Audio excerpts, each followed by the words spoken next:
If somebody is at middle age, they would say, Orindire Muriango or Rekaru Rimba Emuriango, which means you put the trap at the door. Whoever will be caught is the one to inherit you. In other words, it gives chance to the lady also to see whom within that clan. Yeah. Just the issue of a woman setting a trap before their door. And so I wanted to know, does that mean that they also played a role in choosing who inherits them, or it was totally out of the clan elders to decide who is going to inherit this home? No, she was also considering. She had a role to play in choosing. That's why I said, you wait at the door. We have put a trap there. Whoever will be caught there, will be welcomed and is the one to pay the remaining dowry. Sometimes. So which kind of trap is she putting? Or just, for example, after the death of the husband, the in-laws will be coming. For example, Musinin. Sinin is after 40 days.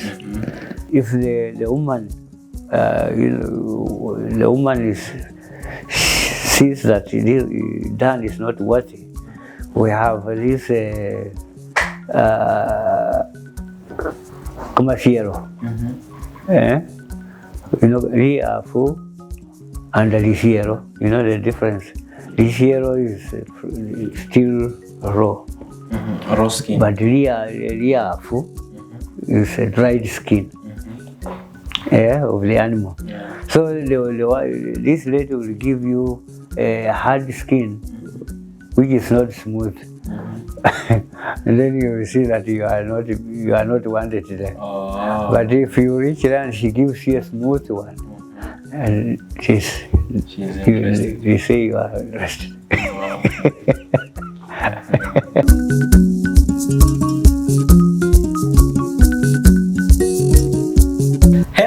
Hello guys, welcome back to our YouTube channel. Of course, this is Culture Hub TV, your #1 online TV in matters of cultures and traditions of different communities of the world. So today on my Shadows of Tradition, I have a guest over here. Of course, he will be introducing himself. And yes, Kuga, you can just introduce yourself first before I introduce the show. Okay, Stumo Manyas. Stumo Manyasi. Yeah. So guys, today on our Shadows of Tradition, I would like us to dive a little bit about the issues of wife inheritance. I want to believe it is a topic that some of you have been asking us to try and cover it, and today I found the pleasure of hosting Kukamanyasi, who will help us find out or who will help us exploit some of the things that you people want to know, that you are yet to know. And so to just start, first things first, Kuka.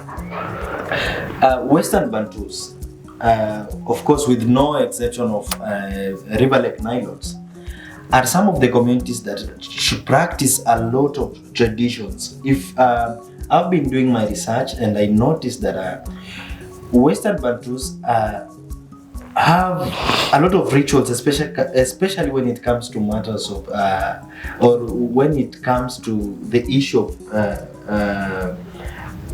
the dead. You will find them practicing a lot of things. They will try to attach it to some beliefs that we do not yet know, and it disintegrated, or it boiled down to the issue of wives, or the issues of widows. Just the other day, I found out that in Bukusu community, together with the Kisi community, the Abakuria, and of course the Luos too, I noticed that if a man dies, a married man of course, a man of his home, if he dies, then his wife will be inherited by one of the kings. And I wanted to know, why is it so?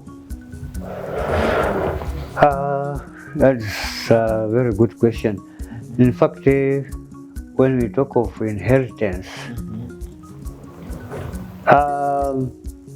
the word to inherit is not only merely wife inheritance. Yeah, sure. To inherit it has so many components. First of all, you are talking of the Bantu. Inheritance in totality, it varies from one community to the other. But now being specific to Western Bantu, it comes in with some facts. Sure. One thing is that to inherit, it's not just because it's just pleasure. Yeah. There are so many factors actually involved in that. When somebody marries a wife,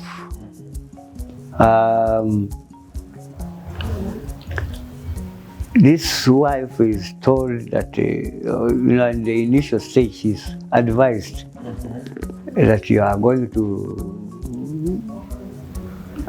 this clan and we have transferred you, or rather we have placed you there to be a wife of that clan. A wife of that clan. So so that is to say, whenever a young man marries, he does not marry as an individual, but it is the community that is married, or the clan. Yeah. Okay. The reason being that, especially in Bukusu community, it's not only the father of the son who contributes towards that. Yeah. You find one, your uncle, matano, uncle, will have to contribute something. Like you go from Vayaka, at least in Bukusu land, we don't have the word cousin. No, we just use brother. Because once your father is follows my father, one does. Yeah? Yeah. We don't have this issue of cousin. No. We say one does, brother. Brother. Yeah? Brother. So you find that you have, when my son is married, he will have to contribute something. Yeah. And another one will come in, your uncle, maternal uncle. So it brings this woman or this lady belongs to the clan because of the contribution. Everyone, wealth-wise, support, price, moral support, so many other activities. For example, we have this issue of whereby people have to work together.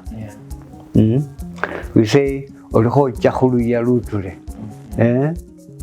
are going to a homestead whereby it is created, it is established. You are going in an established or in an establishment whereby you have to join holy. So you find this woman belongs to the whole clan.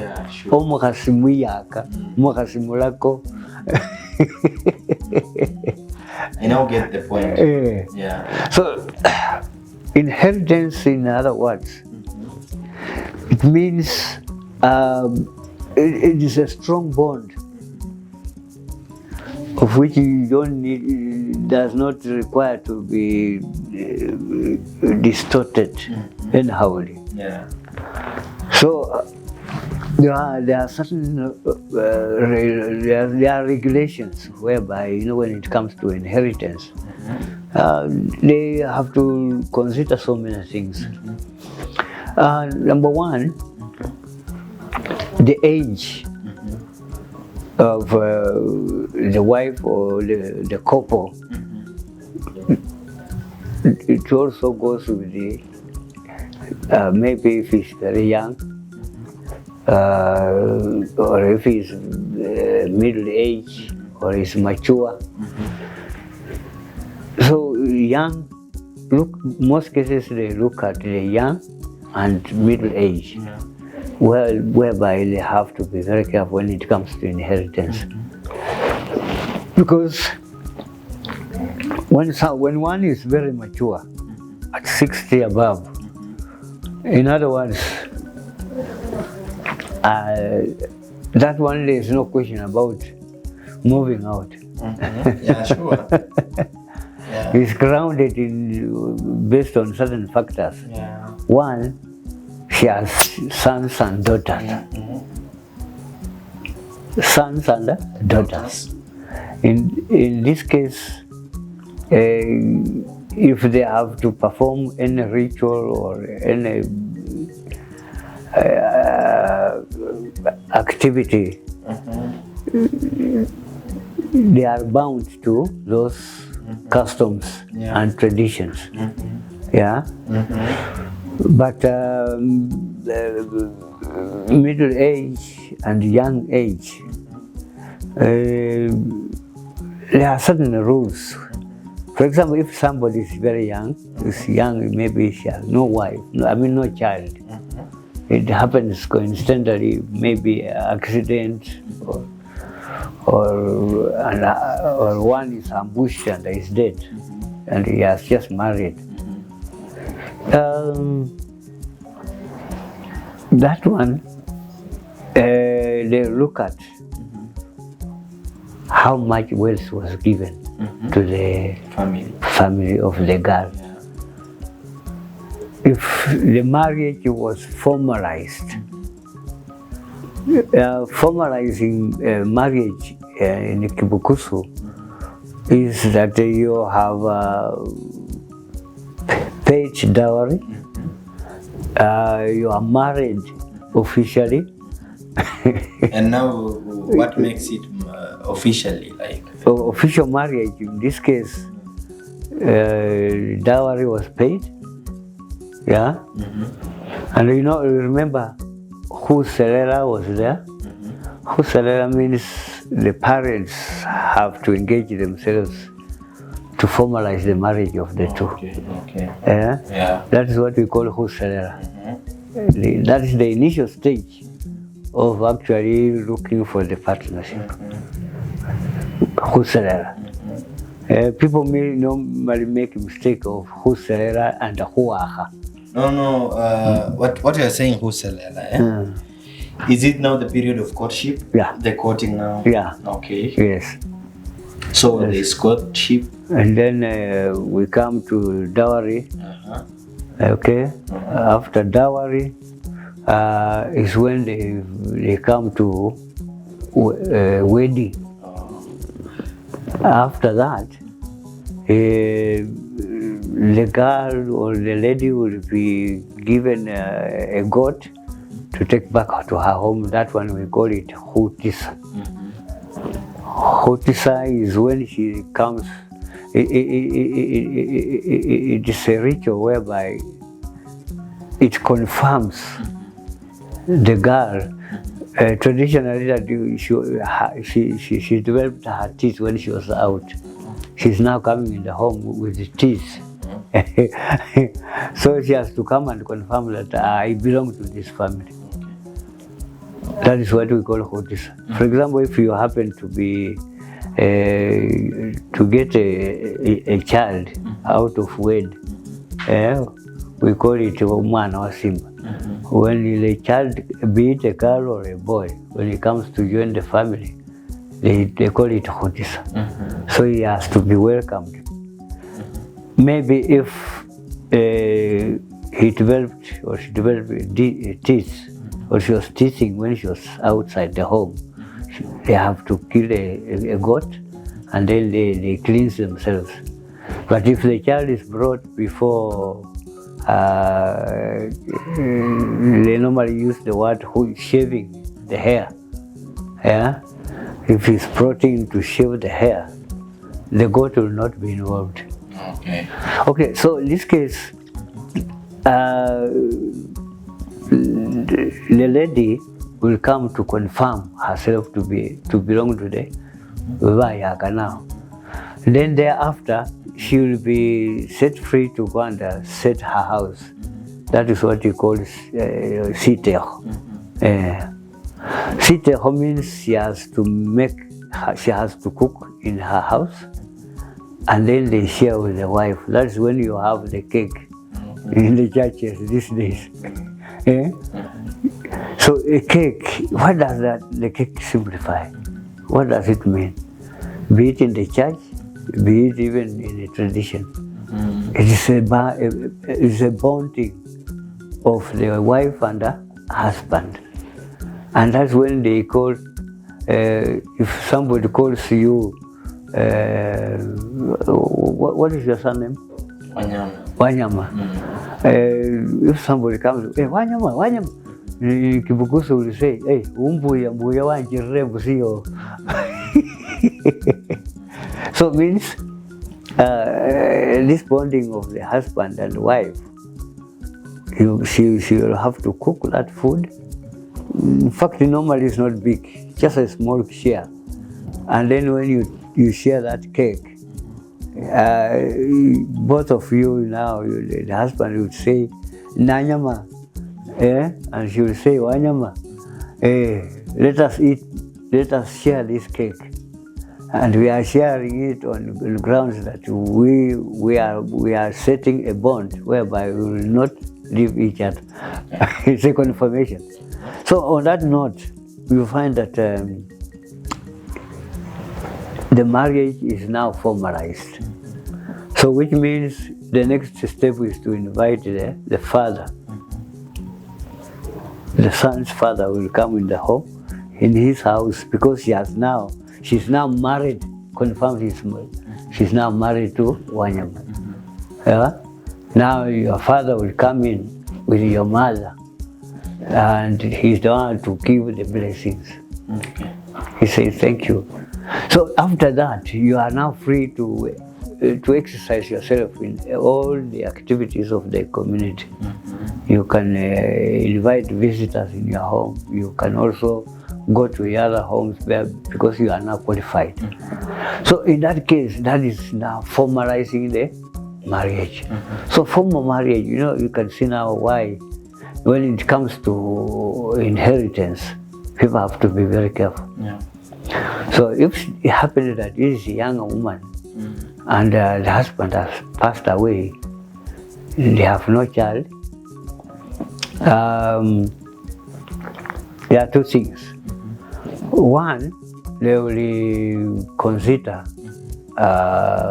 who to come and inherit.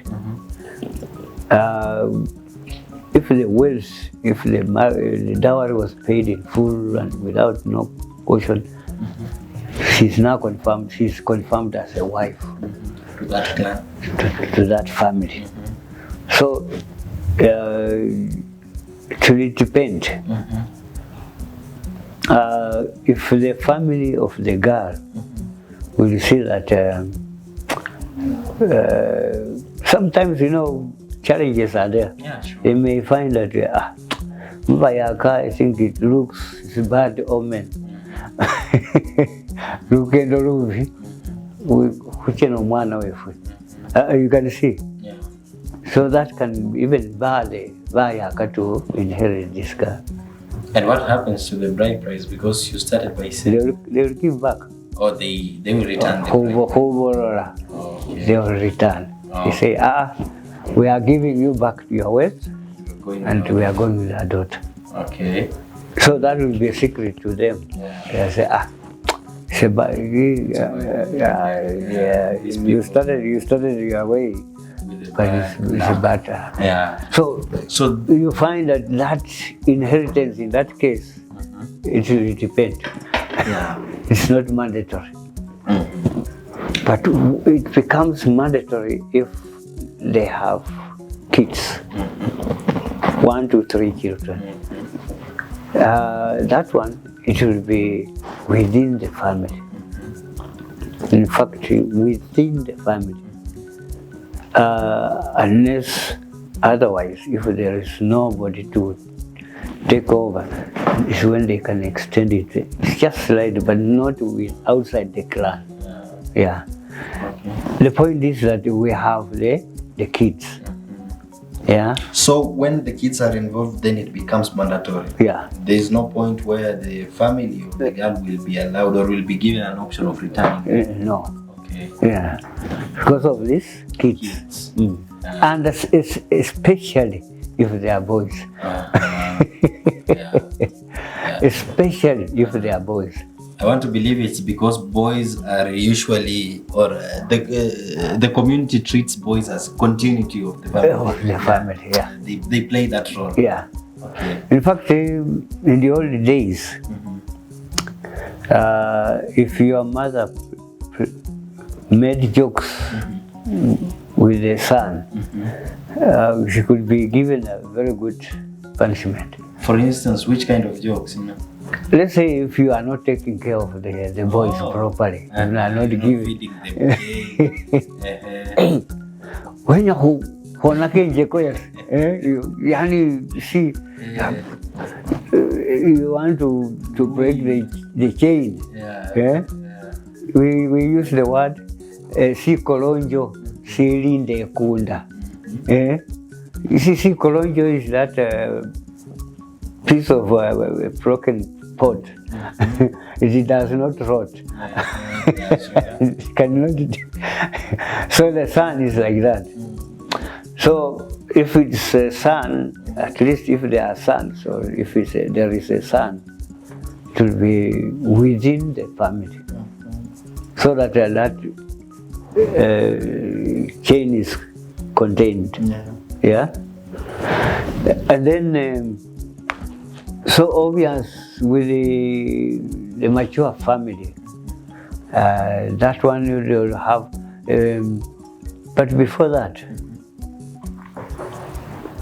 if this is a young family, a young couple, the elders will sit around and they say within the family cycle.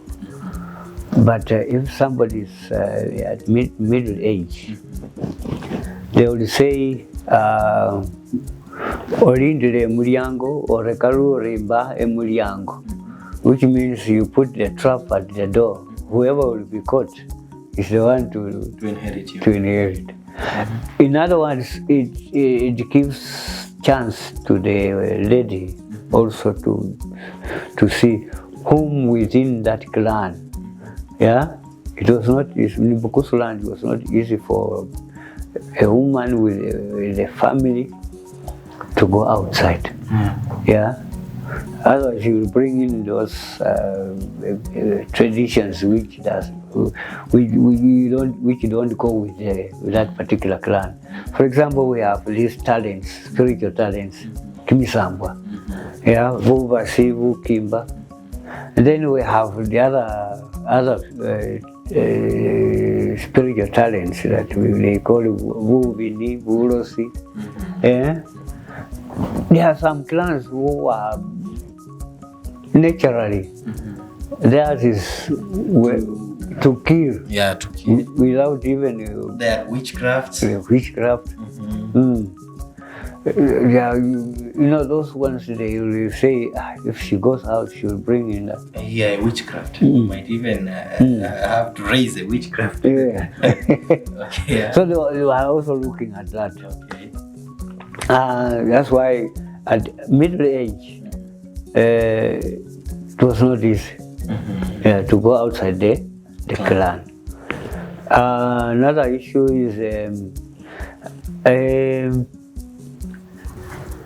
for example, if somebody was wealthy enough, if this woman goes out, then she will be siphoning the wealth to the other end, which is not.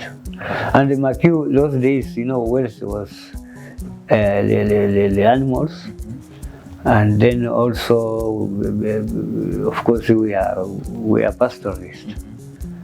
Pandus are pastoralists. They keep cattle. At the same time, they are farmers.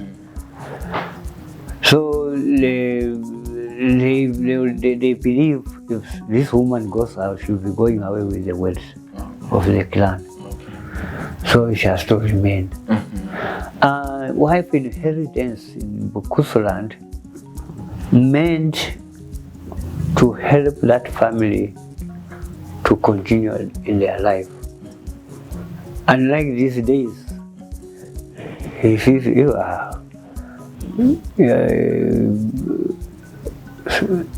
Dan has a lot of wealth, so I'll go there and I enjoy. Yeah, and you see, before we reach there, you've mentioned just the issue of a woman setting a trap before their door. And so I wanted to know, does that mean that they also played a role in choosing who inherits them, or it was totally out of the clan elders to decide who is going to inherit this home?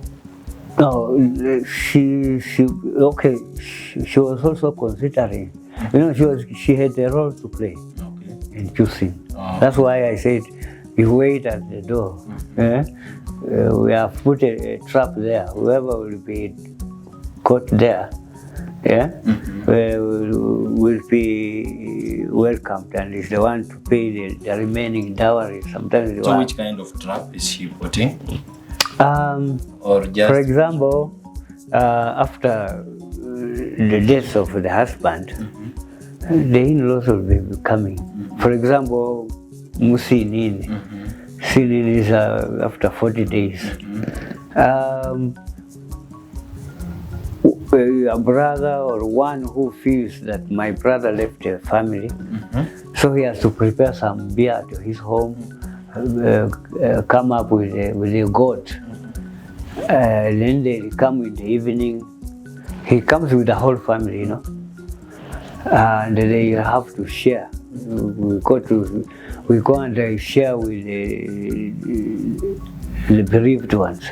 They will share the way he behaves and all that. Not that because he has come for the woman, but he may also come to convince her or talk to her. The way you will have a sweet tongue. He goes back. Now there will be either the brothers or the cousins who will be regularly coming around to say hi to you and all that. And in Bukusu they say, if the woman sees that Dan is not worthy, we have this Comasiero. Riafu and Lisiero. The difference. Lisiero is still raw. Raw skin. But Riafu is a dried skin of the animal. So this lady will give you a hard skin which is not smooth. And then you will see that you are not wanted there. But if you reach there and she gives you a smooth one, and you say you are interested. And you was no going back. But if it's smooth, you come back. Another thing is that whoever comes, maybe, some people, when he goes hunting, and after he has killed an animal, or if he has anything worthy to bring to the family here regularly, and then the wife will say, this one is somebody who can help me. But there are those ones who come bare hands. And nothing. So she was also considering who is close, one who cares. Yeah. So she will choose. Another character is maybe some people are meant to be leisure people. If it comes to this issue of leisure, somebody may be rude in that man. May choose somebody who is because they have the same character of, and that's how it is. And don't you think this kind of tradition brought maybe some sort of jealousy, or it inspired maybe now killing of each other? Because sometimes we have this kind of character. It happened during the time of Cain and Abel. Yeah, the brotherly, that form of jealousy. One might feel like, my brother, he has a beautiful wife. Yeah. And maybe at the same time, my brother is wealthy. Yeah. So why not just eliminate my brother and I take over? And don't you think it inspires such kind of stuff? In fact, it's not a rare issue. It's there. Generally, man is always, envy and hunger are brothers. Yeah. Sure. Envy and hunger, they are brothers. Hunger can make you think badly. And even envy, you can even envy your brother. You are talking of the biblical verses. Isaac and his two sons, Esau and Jacob. Yeah. But when Isaac told Esau to prepare and invite him into his house, but Mama Rebecca overheard, then prepared the other son, Jacob. Yeah. But forgetting to know that why was Esau chosen? You see, they were twins. Though Esau was the elder, Esau had a wife. Esau was married, but Jacob was not married. So whoever prepared the meal for them, say it was her mother. But unlike Esau, he had a wife, and that's why Isaac had choose, because he has his wife, and he was to give the blessings to the house, not to an individual. Yeah, sure. But they see, out of envy, her own two sons, you can imagine. So envy with the hunger, they go. So you see, you find here there is food, and here is envy and food.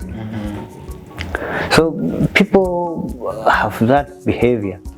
They may have, but it was not easy. I know, just as Jacob's sons were envying their brother, Joseph. That's a good point you have said. Your brothers can envy you. Yeah, sure. So it did happen. But they were very careful, because to exclude that, people were fearing. We had a ritual called Huhuiulana. What we can refer to in Catholic as the last sacrament. They had it. The way it was prepared in such a way that they had to kill a goat, and then they cut pieces of meat from every part of the organs of the animal. They put on a special stick. We call it Rusia or Ruarakumba. You can't remember the botanical names. I mean, they put meat on that, and then they called the brothers around, even the cousins, come around. So and so is sick, and it looks somebody must have, interfered. So after roasting this meat, they say, now you sit around. Brothers, normally it was done by a mature person. You are all here, your brother is sick, and it's not old age, But we suspect at his age, something must have happened. So we want to confirm if there is anybody, if you happen to be one of them, the people who was involved in whatever, we want to prove that. They roasted the meat. The elderly person will do that. After it's ready, everybody will be coming. My brother, me, I have no quarrel with you, I have no problem with you. He swallows that and he goes. If you happen to have been involved, it will stick here.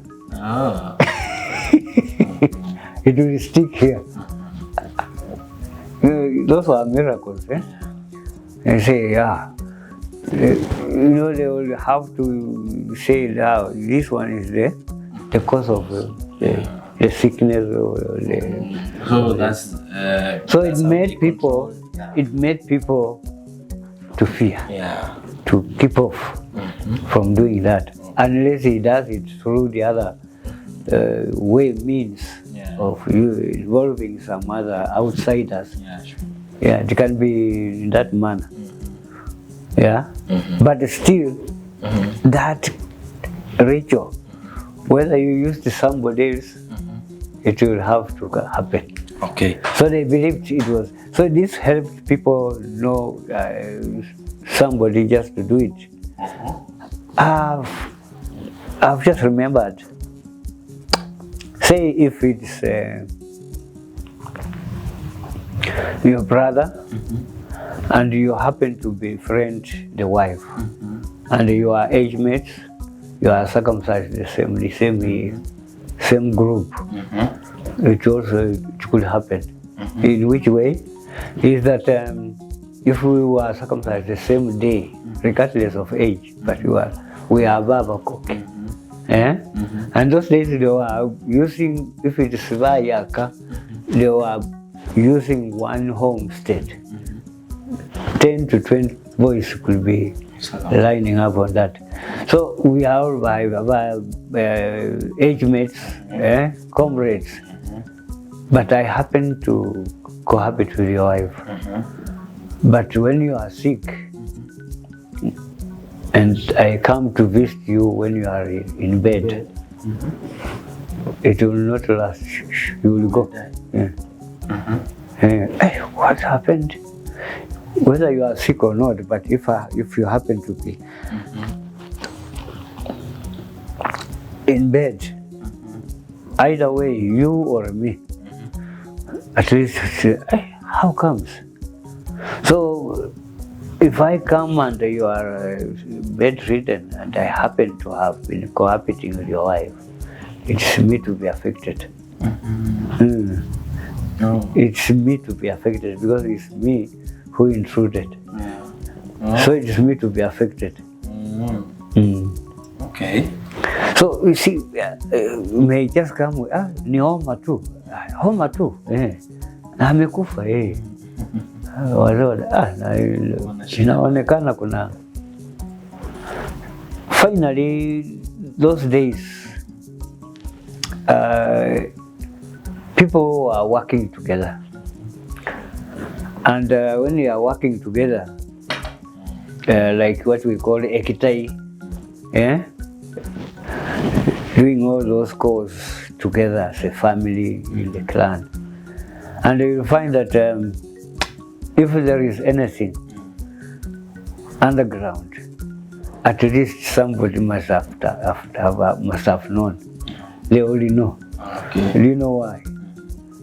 Either the kids or the women themselves. That's why the Bukusus, wherever they were doing things, if we have any plan, you and me, your wife or my wife should not be there. We can't say, hey, can you sit there? We have something to discuss. Okay. It's just because. So this way, you find that when women go to fetch water or the kids are playing, jana tulikuwa na ngo ndani kwetu. The story goes. So it made people those days to be careful when you are talking to women.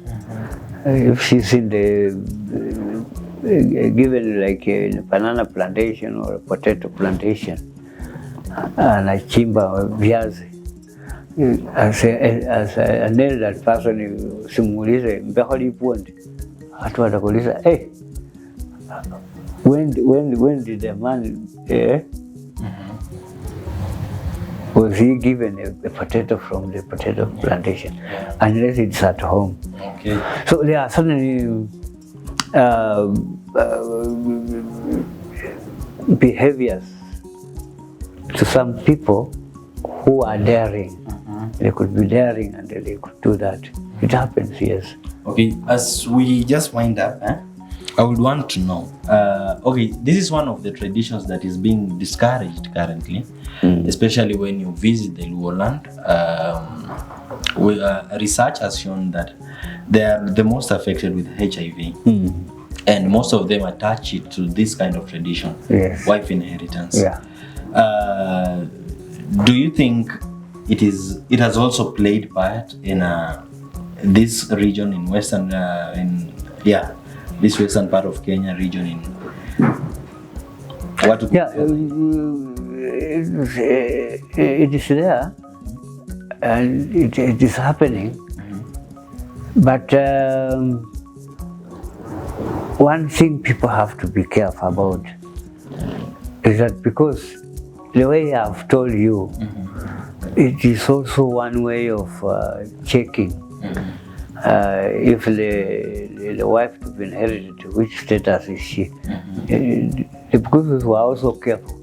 If she was a louse woman, they could not allow somebody to inherit. That's why when somebody is at a mature age, they will say they will leave it open. So in other words, as much as they were doing that for the wife to choose, but they were also trying to advise what type of a woman is she. Okay. So it's not that it has brought some challenges whereby envy still plays a role. As much as we are looking at HIV and other complications, and also we are kind of disintegrating the clans. Yeah. Whereby we may not end up being that one community. Okay. Yeah. So In other words, you are talking of okay, this is whereby we have civilization and urbanization. These are also the challenges. Yeah. It's okay. I think we will proceed from there. At least now our viewers, I'm glad they now know the origin of this form of inheritance or wife inheritance, because just from Kuka we have learned that wife was or marriage was a communal thing. It wasn't an individual thing. Once you are married to any man, it meant that you have been married to that clan, and that's how this inheritance stuff originated. Of course, this is Culture Hub TV, and this is Shadows of Tradition. I'll make sure I bring to you more of this kind of content. And Kuka, we will proceed with him in this kind of conversation or this topic of wife inheritance. So make sure you comment right below there. If there's any question you would wish to know, just comment right below there. And on our next episode, Kuka will be answering you. I'm your host, presenter Dante. See you on our next episode. Goodbye.